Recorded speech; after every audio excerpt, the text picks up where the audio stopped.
안녕하세요, 여러분. 파이썬 기초 강의 17강 함수 이해하기입니다. 오늘은 여태까지 이름을 불러서 그냥 사용하기만 했던 함수를 조금 더 자세하게 알아보고 이 함수를 직접 만들 수 있는 방법을 배워보겠습니다. 우리가 앞에 꽤 많은 파이썬 문법을 수업을 진행을 했어요. 수업하면서 함수란 말을 제가 굉장히 많이 사용을 했습니다. 지금까지 우리가 파이썬을 배우면서 사용했던 함수의 특징을 생각을 해서 이 함수가 과연 어떤 걸까 고민을 한번 해봅시다. 이 함수라고 하는 건 프로그래밍적으로 많은 기능과 의미들이 섞여 있기 때문에 이거를 딱 잘라서 이런 겁니다 라고 설명하기에는 조금 어려운 것 같아요. 함수가 존재하는 이유는 가장 주된 목적이 프로그램을 짤 때 효율을 높이기 위한 것입니다. 내가 코딩을 하는데 뭔가 같은 동작이 굉장히 많이 반복을 한다거나 아니면은 한 번 만들 때마다 엄청 번거롭게 만들어야 되는 코드들이 있다고 생각을 해볼게요. 그러면 마치 우리 키보드에서 단축키 쓰는 것처럼 그런 내용들을 미리 만들어 놓고 바로바로 쓸 수 있게끔 한다면 코딩을 할 때 효율이 굉장히 높아지겠죠. 그런 것처럼 파이썬에서 미리 우리가 코딩을 할 때 굉장히 많이 사용해야 되는 화면에 글자를 찍는 프린트라든지 아니면 입력을 받는 인풋이라든지 또는 합을 구하는 sum이라든지 이런 것들을 미리 만들어 두고 이름을 붙여주었습니다. 이게 파이썬의 내장 함수이고 우리가 그걸 여태까지 앞 수업에서 잘 활용을 하면서 배웠던 거죠. 오늘 할 일은 이 파이썬이 제공해 주는 거를 넘어서 내가 필요한 함수가 있다면 내가 직접 이름을 붙여주고 직접 정의를 해서 활용을 하는 방법이랍니다. 이 함수를 정의하는 방법은 기본적인 구조는 이렇습니다.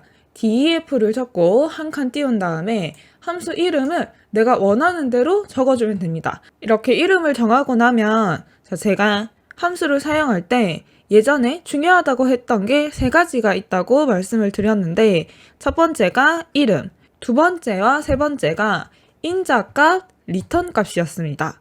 인자값은 이 함수를 만들 때 또는 사용을 할 때 필요한 재료가 되는 값이고 리턴 값은 다 완료를 한 다음에 이 함수가 끝나고 나서 반환을 하게 되는 값입니다. 인자값과 리턴 값은 함수에 따라서 둘 다 있어도 되고 없어도 되고 하기 때문에 인자값이 있다 없다, 리턴 값이 있다 없다에 따라서 총 4가지로 나눠볼 수가 있어요. 제가 그 4가지에 따라서 함수를 AA, BB, CC, DD라는 이름을 붙여서 4개를 만들었는데 첫 번째 AA 함수는 인자값도 없고 리턴 값도 없습니다. 그래서 이름 옆에 붙은 이 괄호에 아무것도 안 들어가 있죠. 그런 다음에 재어문 할 때처럼 땡땡을 하고 아랫줄에 코드를 적으면 들여쓰기가 자동으로 발생을 하고 이 들여쓰기 안쪽에 적는 코드들은 AA가 실행했을 때 행동해야 될 코드들이 쭉 되는 거죠. 저는 지금 딱 한 줄을 넣었습니다. 프린트에서 하이라고 사용자에게 인사를 해주는 프로그램을 만들었어요. 리턴 값도 없기 때문에 그냥 그대로 이 함수는 끝이 나게 됩니다. 두 번째, BB 함수에서는 인자 값은 있고 리턴 값은 없는 상황입니다. 이번에는 재료로 숫자 x를 하나 넣고 포문을 x의 횟수만큼 돌려서 만약에 bb3을 실행을 했다 하면은 헬로우를 3번을 찍을 수 있도록 만들었습니다. 이렇게 인자값 또는 매개변수라고 불리기도 하는데 이 값을 지정을 해주고 나면은 나중에 함수를 호출을 할 때도 꼭 여기에 값을 넣어줘야지만 제대로 실행을 하게 됩니다. 요거는 이따가 실행하는 거에 가서 한 번 더 설명을 드릴게요. 세 번째, cc는 인자값은 없고 이번에는 리턴 값만 있도록 만들어 본 거예요. 사용자에게 숫자를 하나 입력을 받아서 이 숫자의 2배가 되도록 값을 만들고 그 값을 리턴을 해줍니다. 지금 그냥 단순히 이렇게 프린트를 해서 값을 찍어내는 거에서는 리턴을 하던, 리턴을 안 하던 큰 차이가 없게 느껴지실 거예요. 자, 이 리턴을 하고 안 하고의 차이는 이따가 실행을 했을 때 이 함수를 실행을 하고 난 다음에 결과들을 변수에다가 제가 4개를 만들어서 담아봤습니다. 이렇게 하고 값을 찍어봤을 때 리턴 값이 있으면 값이 제대로 찍히게 되고 리턴한 게 아무것도 없는 함수는 이렇게 변수에다가 대입을 하도록 식을 적어도 아무런 값도 들어가지 않게 되는 거죠. 이것도 실습을 할 때 한 번 더 설명을 드릴게요. 자, 마지막 DD는 둘 다 있는 거예요. 인자 값도 있고 리턴 값도 있습니다. 자, 이렇게 인자 값을 넣을 때 꼭 하나만 들어갈 필요는 없어요. 내가 원하는 자료형의 형태, 원하는 개수만큼 충분히 활용을 할 수가 있습니다. 자, 이렇게 2개를 넣었을 때 이번엔 이 2개의 곱을 출력도 해보고 리턴도 해보았어요. 바로 실행을 해볼게요. 실행을 할 때는 이렇게 만들어둔 함수를 호출하는 방법을 알아야 되겠죠. 호출하는 방법은 우리가 그동안 파이썬의 내장 함수를 사용했던 것처럼 이름을 적고 괄호를 붙이게 되면은 사용이 되게 됩니다.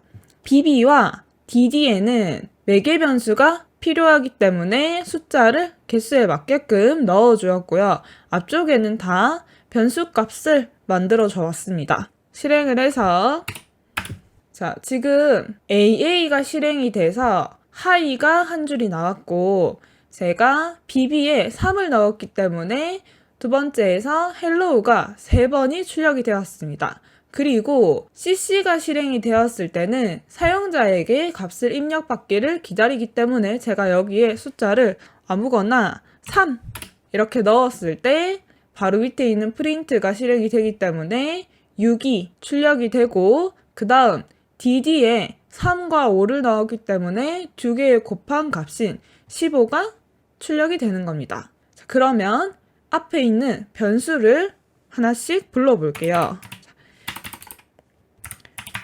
1번과 2번을 불렀을 때는 아무런 일도 일어나지 않습니다. 안쪽에 담겨있는 게 없다는 뜻이죠. 왜냐하면 1번과 2번은 함수에서 리턴을 하지 않았기 때문이에요. 그렇다면 3번과 4번을 호출을 할 때는 자, 3번을 불러보니까 6이 담겨져 있죠? 여기서 리턴을 했던 이 값인 거죠. 4번도 마찬가지. 제가 3과 5를 넣어서 x 곱하기 y의 값인 15를 리턴했기 때문에 그게 이렇게 대입이 되어서 담기게 된 거죠. 제가 최대한 쉽게 설명을 해드리고 싶어서 아주 간단한 형태의 함수를 짰어요. 근데 이렇게 함수를 짜게 되면은 가끔 오해를 하는 분들이 계세요. 아니, 그냥 프린트를 하면은 한 줄 만에 끝날 거를 이거를 AA 함수로 만들어서 그걸 다시 호출을 하고 이렇게 코드를 적으면 훨씬 더 복잡한 거 아닌가? 라고 생각을 할 수도 있는데 그거는 우리가 기초 과정이기 때문에 그래요. 이 함수가 빛을 발할 때는 복잡한 코드를 만들 때 이 복잡한 코드들을 정리를 해주고 뭔가 효율적이게 도와주는 그럴 때 빛을 발하기 때문에 지금은 위에서 했던 4가지의 기본 형태만 잘 기억을 해두셨다가 나중에 저랑 예제를 풀면서 조금 더 깊게 활용을 해보도록 할게요. 아시겠죠? 그러면 오늘의 강의는 여기까지 하도록 하고 우리는 다음 강의에서 만나요. 안녕!